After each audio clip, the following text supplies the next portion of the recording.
Bienvenidos, bienvenidas una semana más al Viaje de Penélope, proyecto de divulgación cultural desde el que destejemos el telar de nuestra agenda cultural, aquí en Radio Círculo y UPF Radio.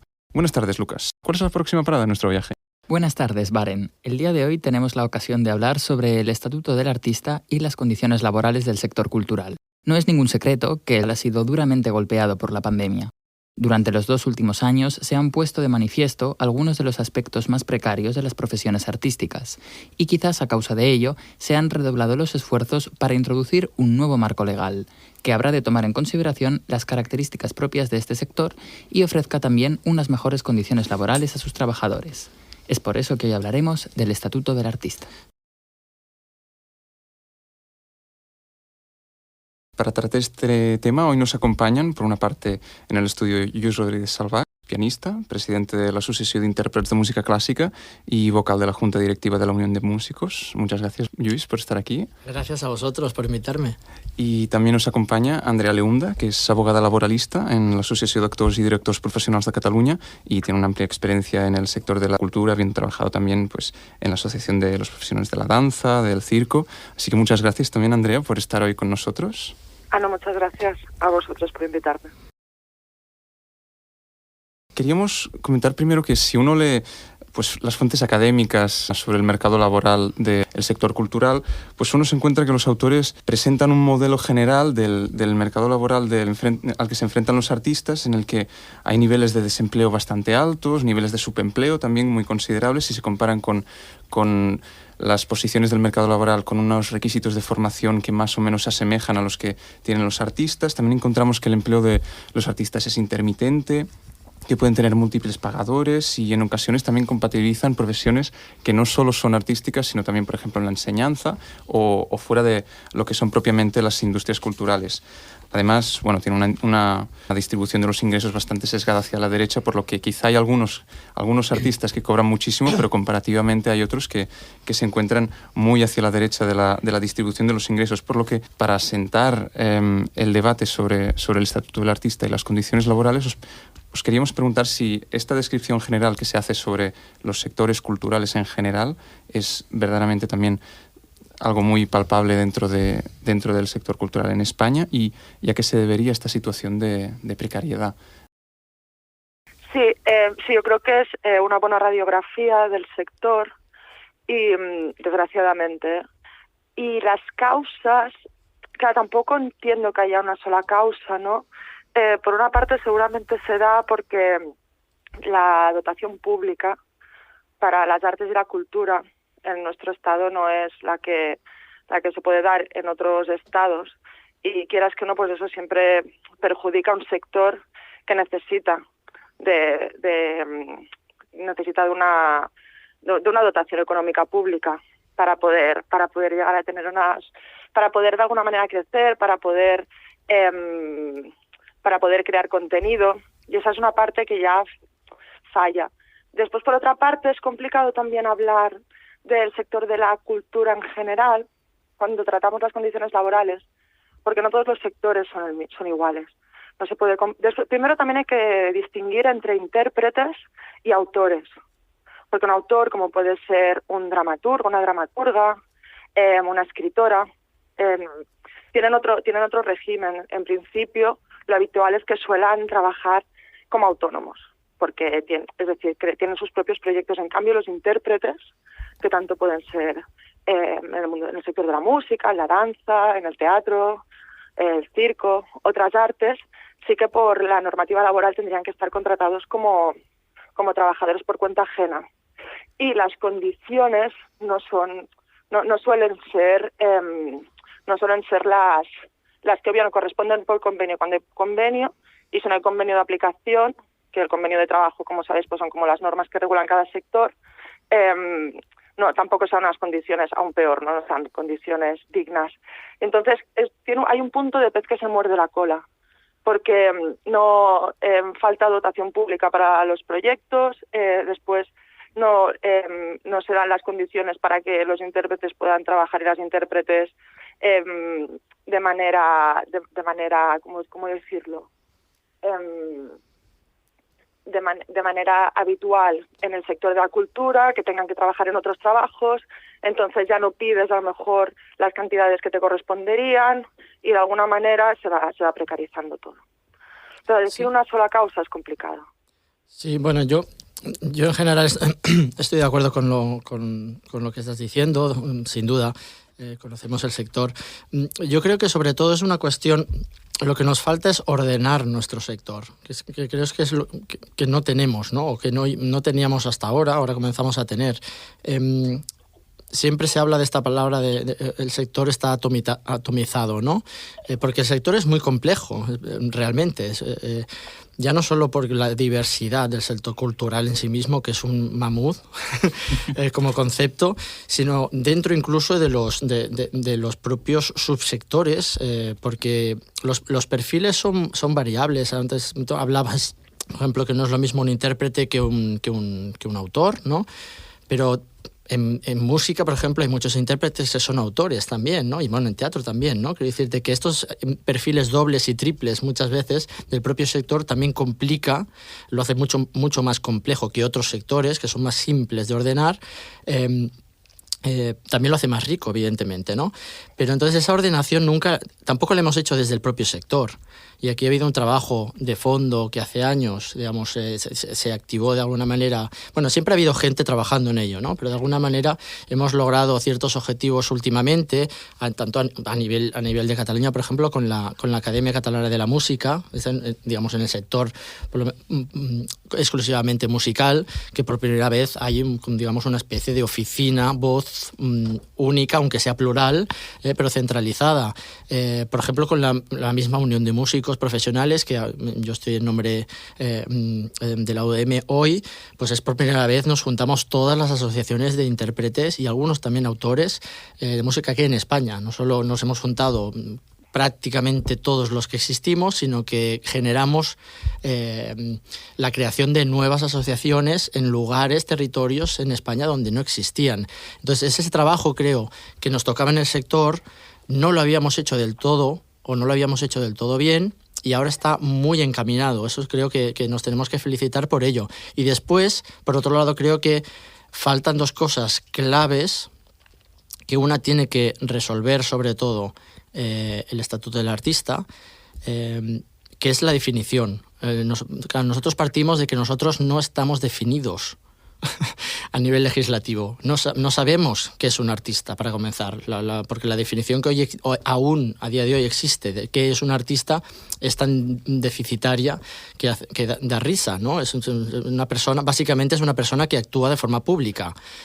Aquí entra tanto un músico que haga concierto como un cura que haga un sermón, o que un deportista o un torero o si estuviera, lo digo siempre, un poco de broma, pero si la prostitución estuviera legalizada, una persona que ejercía la prostitución en la calle sería un artista, según la legislación que aún existe hoy en día. Entonces, claro, partimos de algo que hay que ordenar, ¿no? Y hay que definir, y esa definición, que es la base primera de lo que es el Estatuto del Artista, es fundamental, porque a partir de ahí nosotros podemos comenzar a crear cuáles son las necesidades del sector, los perfiles del sector y cuáles pueden ser los derechos y cuáles también pueden ser las obligaciones de toda la cadena dentro del sector. Esto es por un lado.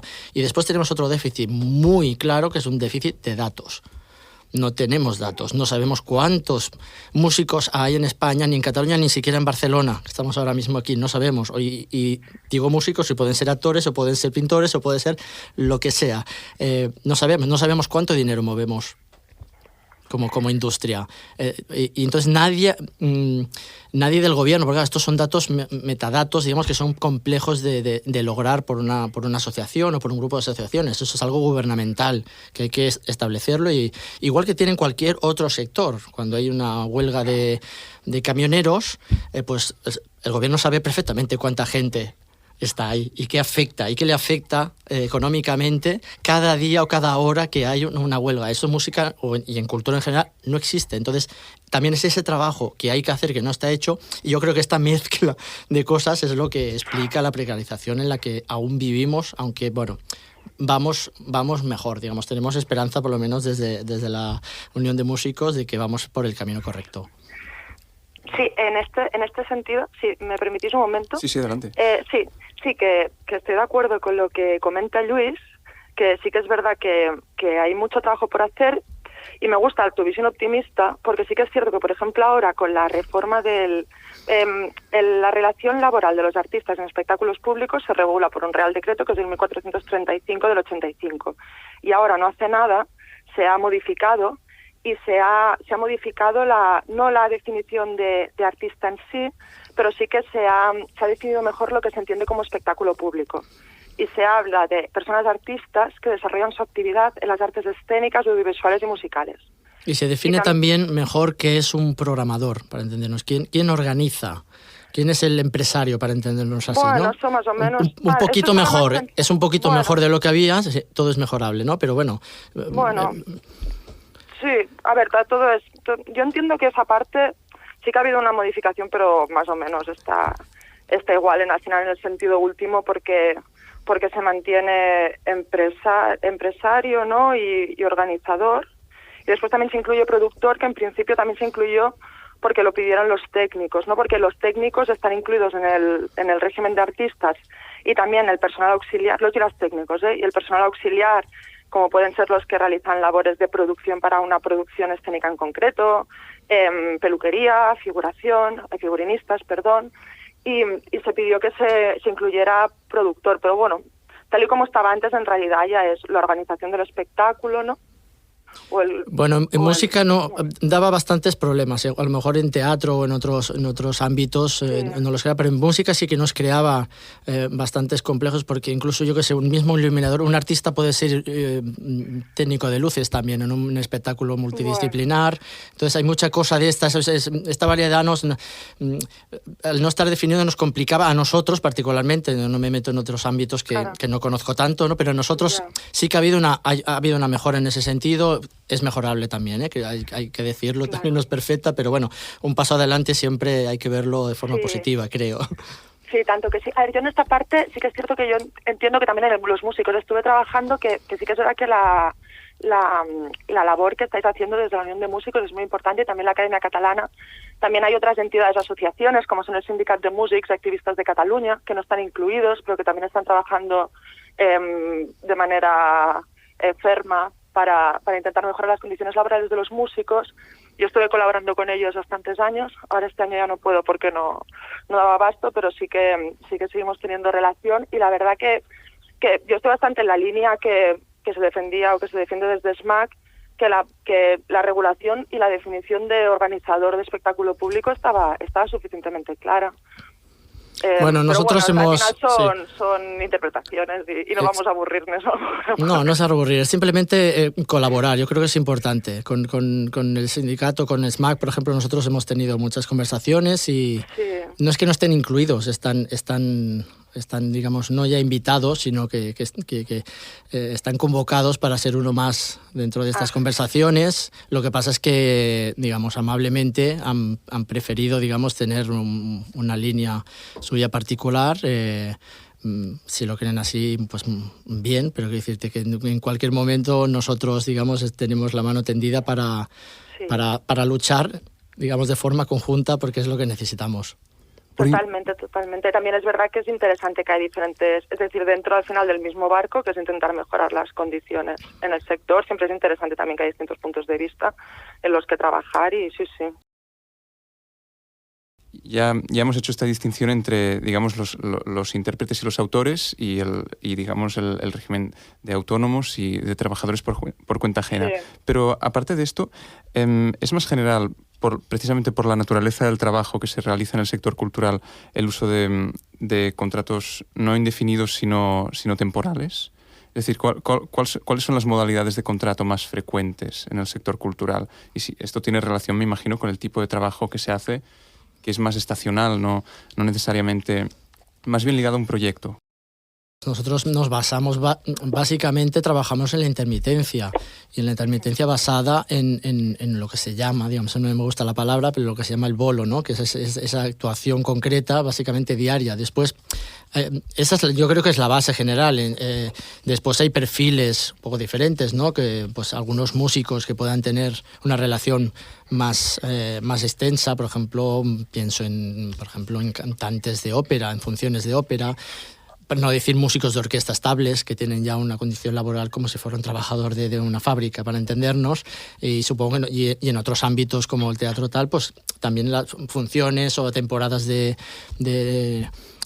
teatro, en cartelera, pues sí que puede ser más amplio, pero nosotros básicamente vamos al concierto, por lo menos en música, día a día. Es una actuación y de forma intermitente. Eso es claro, esa es nuestra naturaleza y hay que entenderla.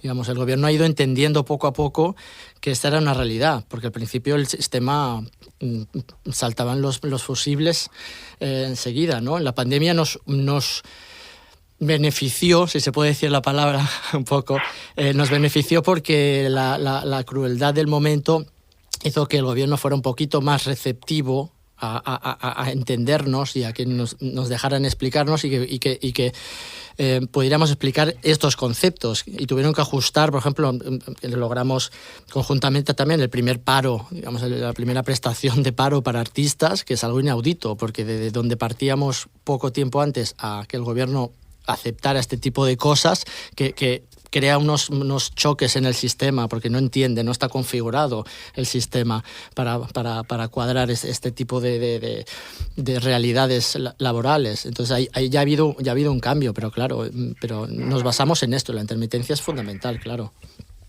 Sí, la relación laboral de un artista, o incluso también de los que están o las que están dadas de alta en el régimen de autónomos porque tienen sus propios proyectos, es intermitente en el sentido que hay épocas en las que trabajas encima de un escenario o en el medio de difusión que sea, y otras en las que tú también estás trabajando pero no estás mostrando como tu creación o tu trabajo. ¿Y qué ocurre? Que durante estos periodos, sobre todo hablo de la relación laboral, que es la que dominó más, no estás dada de alta en el régimen general de la Seguridad Social, y si no estás cobrando el paro, tampoco estás en una situación asimilada al alta. Entonces, es lo que decía Luis, cuando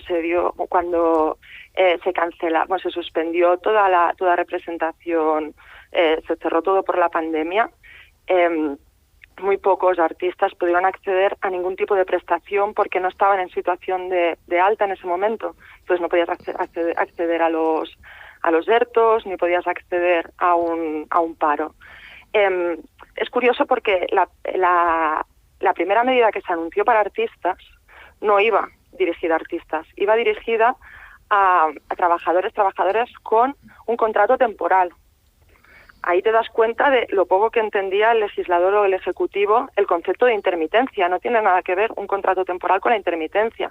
Sí que la intermitencia al final bebe de estos contratos temporales, pero no es esa la esencia. Y más adelante sí que, como os decía Luis, se aprobó una prestación extraordinaria para artistas, que fue muy difícil y ahí también en el preámbulo de esta norma que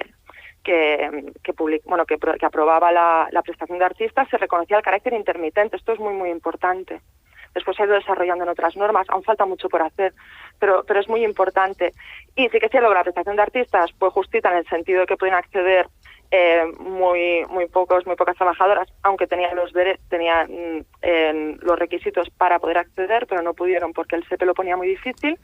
Pero sí que se ha marcado una línea que se va a desarrollar con el Estatuto del Artista, porque una de las recomendaciones del Estatuto del Artista es el reconocimiento del carácter intermitente de la relación laboral, y entonces, si se reconoce el carácter intermitente, se puede intentar llegar a ciertos sistemas como los que tienen en Francia u otros países como Bélgica, donde hay un sistema que si tú has trabajado en régimen de artistas laboral durante cierto tiempo, en Francia va por horas, tienes acceso a una prestación durante el periodo de tiempo que no estás trabajando encima de un escenario o o en audiovisual, lo que sea.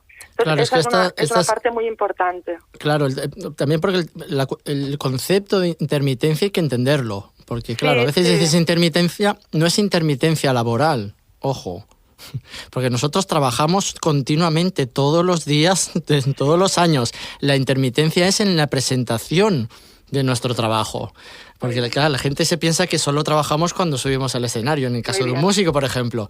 Pero yo lo digo siempre, cuando subimos al escenario es cuando menos trabajamos realmente. El trabajo lo hacemos antes, ¿no? El escenario es la fiesta, digamos. Entonces, pero el sistema considera que ese es nuestro trabajo, cuando nosotros consideramos que ese no es nuestro trabajo. Realmente nuestro trabajo está fuera del escenario. Pero fuera del escenario, el sistema no entiende que nosotros estemos produciendo riqueza. Porque al final es eso, o sea, lo que tú haces fuera del escenario, crear riqueza, y eso hay que regularlo, y es un trabajo. Entonces ese es el matiz de lo que es la intermitencia. Y claro, cambia, conceptualmente es muy diferente de lo que a mí me decía yo cuando acababa la pandemia, incluso en pandemia, me decían amigos, cuando se volvía a reactivar todo, y decía, bueno, ya te acordarás de tocar el piano después de tanto tiempo. Claro, yo les decía, las salas han estado cerradas, pero yo no he estado en el sofá durante un año. Ha sido en las salas. Entonces, claro que me acuerdo, porque yo he seguido trabajando, aunque el sistema no lo entienda, pero yo he seguido trabajando. Entonces, eso me lo decía una persona de la calle, ¿no?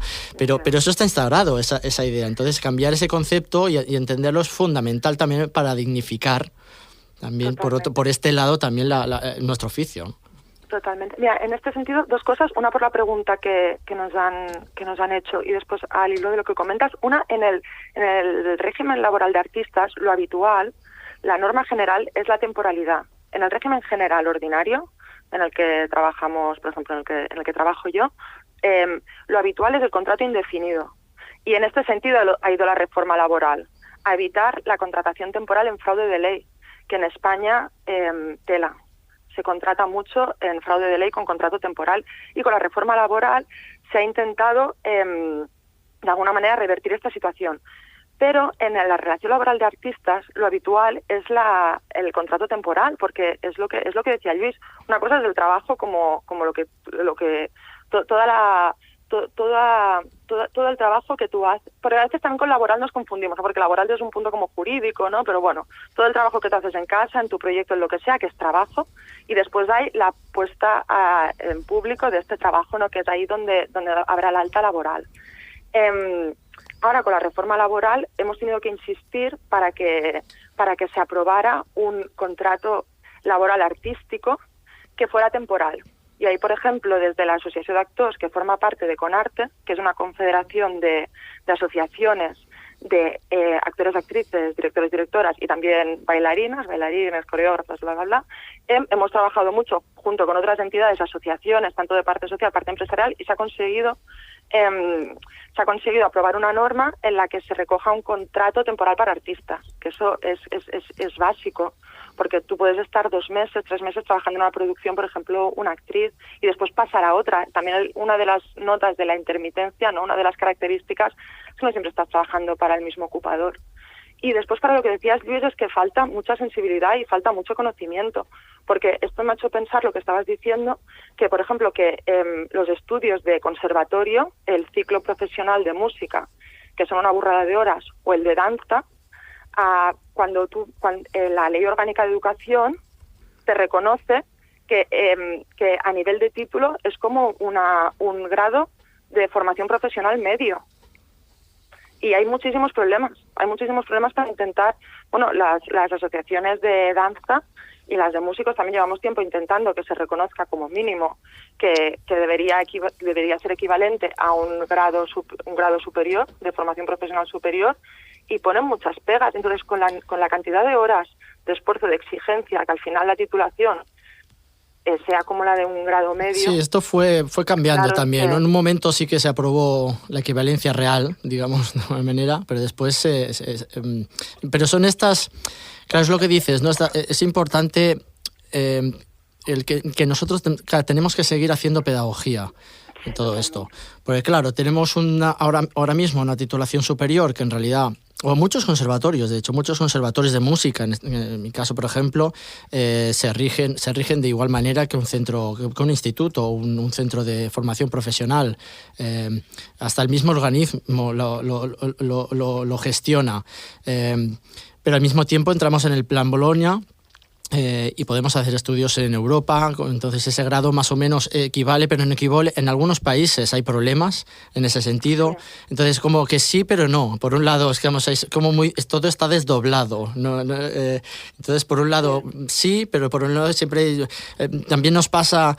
Claro, por ejemplo, nosotros teníamos ahora muchísimos problemas, que hemos una cuestión muy problemática que hemos logrado arreglar, y era el poder descontarnos los gastos de viaje para un concierto. Yo a un concierto que se supone que es lo único que entiende el sistema, es que si yo ahora mañana me voy, o hoy, de aquí a un rato me voy a Coruña a hacer un concierto, pues el sistema entiende que yo estoy trabajando, eso sí, pero no entiende que yo puedo desgravarme el billete de tren o de avión para yo llegar a Coruña. Eso no puedo hacerlo, no me lo permitía la ley. ¿Sabes?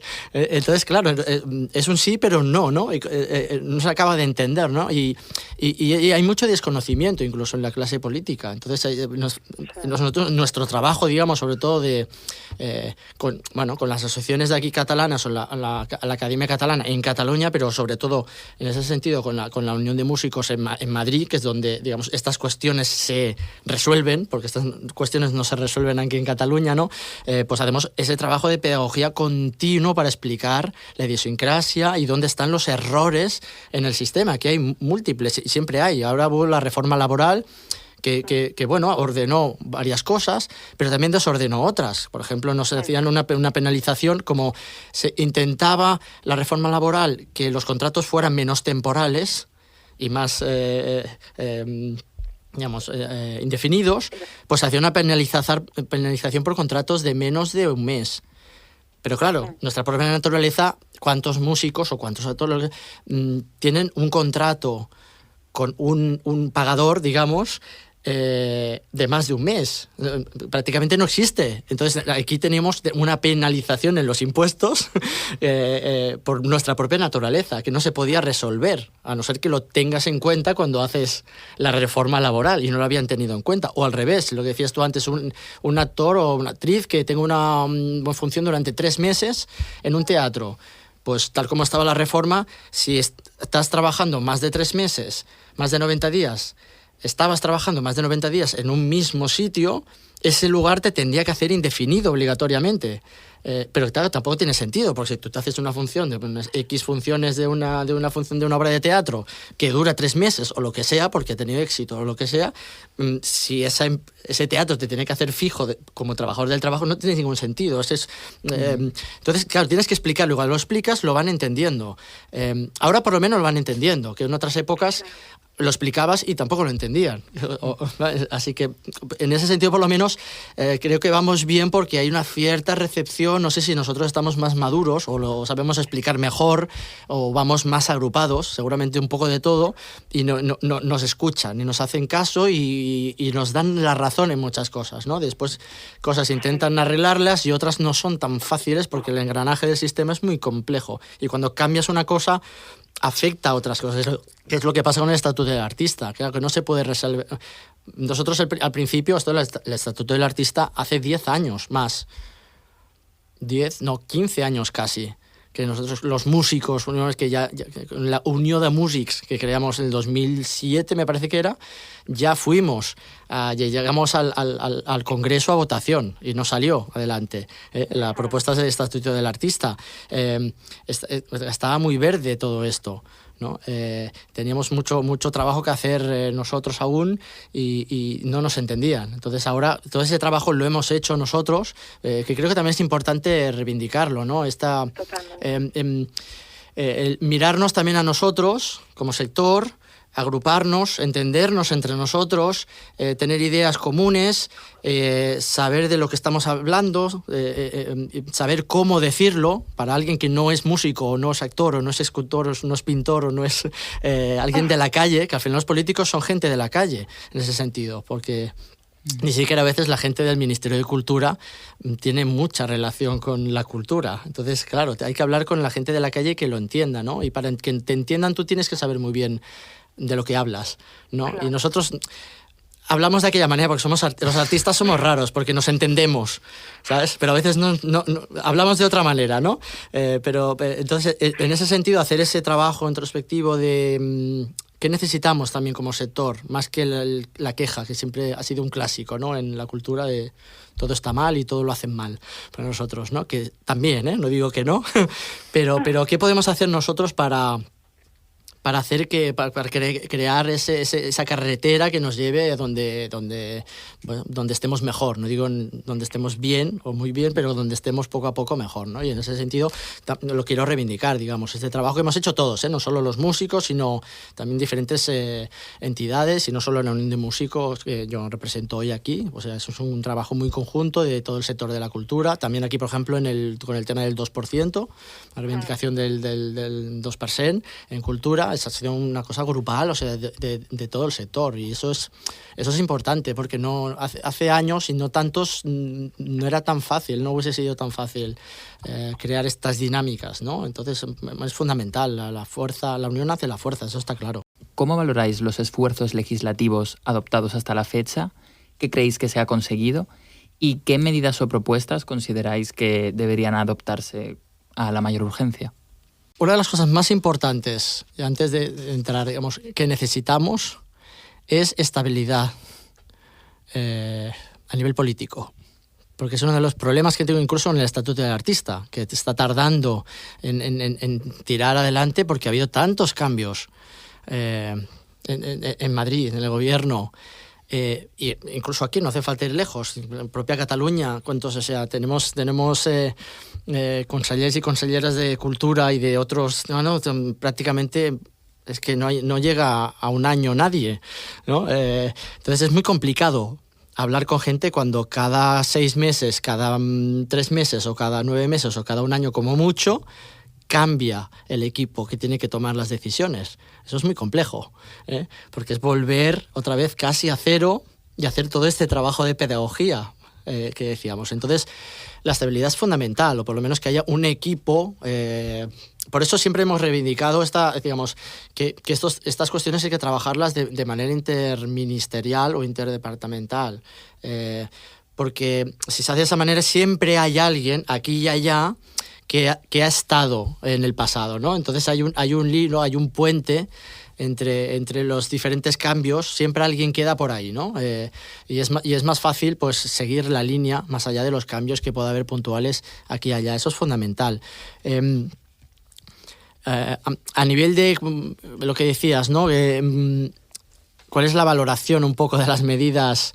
Bueno, yo creo que no es época de un momento de valoración, creo, porque aún estamos muy en el meollo, estamos en medio del epicentro. Yo siempre lo digo, digamos, la situación de ahora yo creo que la tenemos que ver con esperanza, porque realmente estamos en un punto que si nos hubiesen dicho no hace tanto tiempo, pues lo veríamos como un logro importante. Entonces eso hay que valorarlo, pero también con mucha expectativa. Porque tenemos que verlas venir, a ver qué pasa, y tenemos que estar muy encima, que es lo que estamos haciendo todos desde el sector, desde diferentes ámbitos, de diferentes plataformas, de estar muy al día a día de qué está pasando, qué movimientos hay, qué pequeño cambio aquí y allá, porque tenemos que estar ahí, tenemos que estar supervisando para poco a poco ir que el engranaje funcione. Entonces no sé si yo digamos, en mi caso, ya te digo que no sé si podría valorar, o sea, valoro una mayor receptividad por parte de las personas que están ahora ahí en los cargos de responsabilidad, un mayor acercamiento hacia el sector, parece una mayor empatía de lo que podía haber pasado, pero a la expectativa. Yo creo que aún es pronto porque queda mucho aún de Estatuto del Artista acaba de comenzar, se han aprobado pocas cosas, quedan muchas y quedan cuestiones aún que casi no se han iniciado, como toda la parte de educación. De las 4 patas que tiene el estatuto, creo que aún no se ha hecho ninguna reunión oficial de esa pata. Creo que en breve tiene que haber algo, no sé si ha habido alguna, creo que no aún. O sea que aún hay camino y es pronto aún para colgar medallas o guardárselas.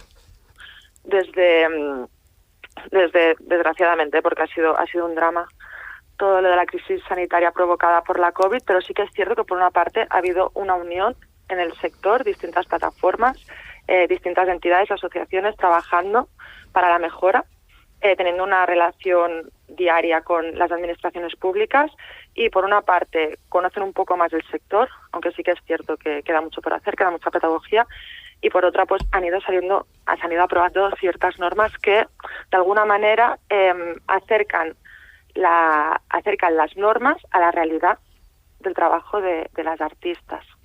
El Estatuto del Artista, que cuando hace el Estatuto del Artista, es un informe que se aprobó por unanimidad en el Congreso, que recoge unas recomendaciones a nivel de seguridad social, a nivel de derecho laboral, también a nivel de transición profesional, hay distintas fiscalidad, educación, y en julio del año pasado, si no me equivoco con las fechas, ya se constituyó una comisión interministerial, que esto también lo comentaba Luis, y es muy importante, es decir, al final es un trabajo que tienen que hacer los distintos ministerios, porque no solo es el Ministerio de Cultura, sino que es necesario que esté el de Trabajo, el de Seguridad Social.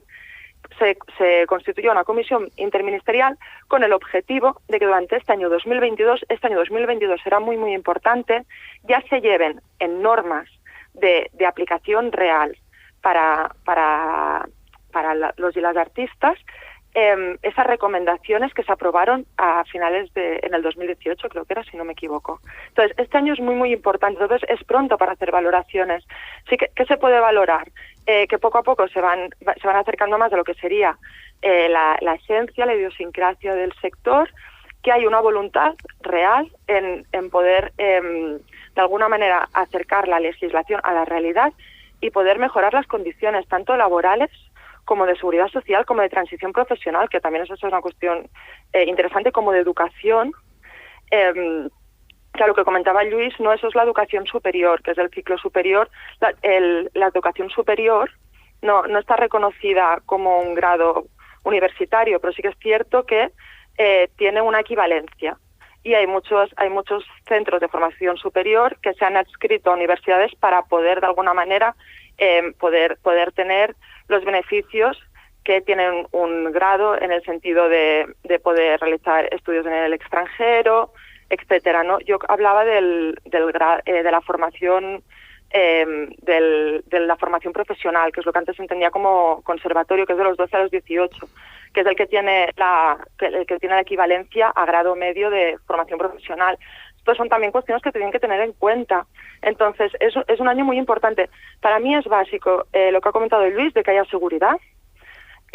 Y por otra parte también que se reconozca, ya en el tema más laboral, que se reconozca la intermitencia, que se haga un buen sistema de intermitencia de seguridad social y trabajar para fomentar la contratación laboral. Porque al final un artista que presta servicios ya no tanto lo que antes llamamos espectáculo público, sino que entendido como de una manera amplia, actividades artísticas, estén contratados laboralmente, porque es el régimen que da mayor seguridad al trabajador y también el que mejor se adecúa a sus condiciones.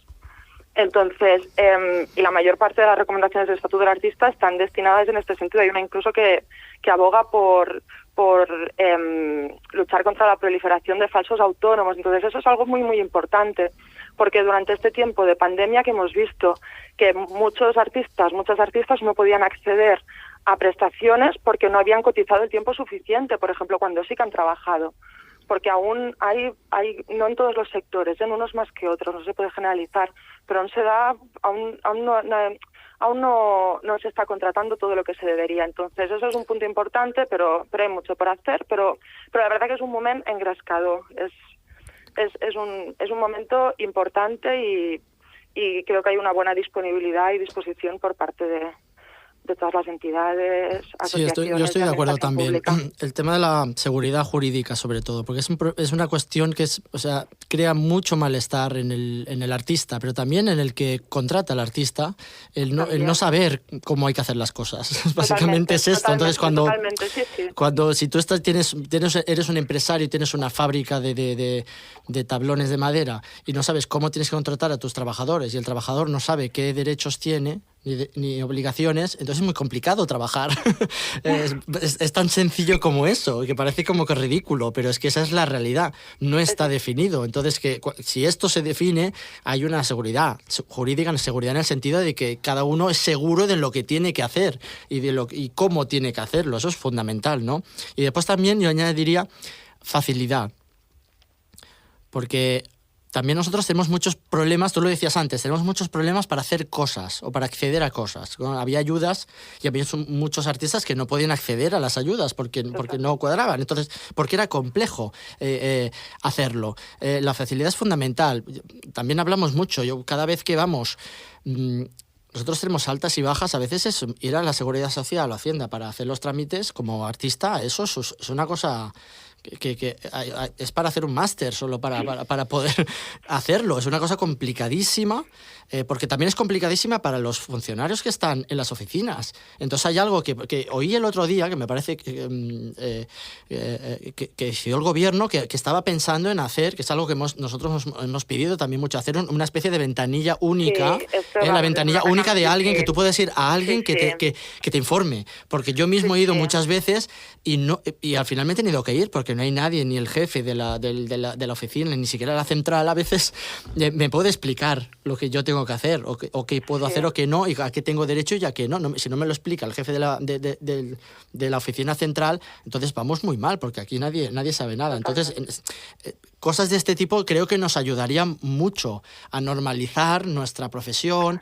a que sea una cosa, pues que sepamos las reglas del juego. Al final, si sabes las reglas del juego, pues, bueno, después siempre hay gente que puede hacer trampas, digamos, ¿no? Pero si no las sabes, todo el mundo hace trampas. Porque no hay otra manera, porque no puedes no hacer trampas. Entonces te obligan a vivir en la clandestinidad como trabajador, que es lo que ha pasado mucho en el sector de la cultura, pero no porque seamos nosotros. Después nos dicen que los artistas somos raros y no, es que no tenemos otra alternativa. Nos encantaría a los artistas tener laboralmente todo tan claro que no pudiéramos pensar en maneras diferentes de cómo hacer nuestras cosas, que fuera tan evidentes. Nos encantaría, no tenemos ninguna ganas de ser imaginativos y creativos en el ejercicio de nuestro trabajo. Lo queremos ser cuando preparamos nuestros proyectos y estamos encima del escenario, pero no cuando el ejercicio de nuestro trabajo. O sea, aquí no queremos ser creativos, queremos tranquilidad, queremos facilidad y queremos saber qué somos, qué tenemos que hacer, cómo tenemos que hacerlo, qué no tenemos que hacer, qué pasa si si hacemos lo que no tenemos que hacer, y tanto nosotros como quien nos contrata, como con todas también las profesiones asociadas, digamos, a nuestro sector. Y creo que en esas dos líneas dará una paz, digamos, también al sector, que es necesaria para que se pueda trabajar así de forma sostenible, ¿no? Es una palabra muy moderna, ¿no? Y creo que nos falta esta sostenibilidad que tenemos que crear entre todos. Creo que el sector ha hecho este trabajo durante años, creo que estamos muy bien en ese sentido, creo que nos tenemos que felicitar en ese aspecto, todo, desde diferentes lugares, y ahora le toca al gobierno, o a los gobiernos, digamos, porque también hay competencias en diferentes gobiernos y autonomías, les toca a ellos dar el callo. Yo creo que, yo lo digo a veces en reuniones, lo he dicho, siempre nosotros cuando íbamos a reunión con políticos, nosotros estábamos por debajo, estábamos ahí, aún no estábamos al nivel, teníamos camino a recorrer. Y ahora me da la sensación cada vez que vamos a reuniones y que nosotros estamos por encima de los políticos. Ya hemos pasado, estamos más allá, y ellos nos tienen que pillar, ¿sabes? Entonces creo que en ese sentido es bueno. Creo que es bueno el trabajo que hemos hecho, y bueno, lo que decía antes, con esperanza por el futuro inmediato, porque esto tampoco tenía que tardar mucho, digamos, en dar resultados, pero a la expectativa. Vamos a ver, y tenemos que ir controlando entre todos de que todo pase por donde tiene que pasar. Con esta mezcla de esperanzas y de expectativas para el futuro cercano, cerramos ya nuestro programa de hoy. Como siempre, dar las gracias a nuestros oyentes por estar ahí, también a nuestro técnico de sonido, Ignasi Jacob, y por supuestísimo, como no, dar las gracias a nuestros dos invitados de hoy. Muchísimas gracias, Luis. Gracias a vosotros. Y muchísimas gracias, Andrea. No, a vosotros, un placer. A nuestros oyentes os esperamos la próxima semana en una nueva parada de nuestro viaje.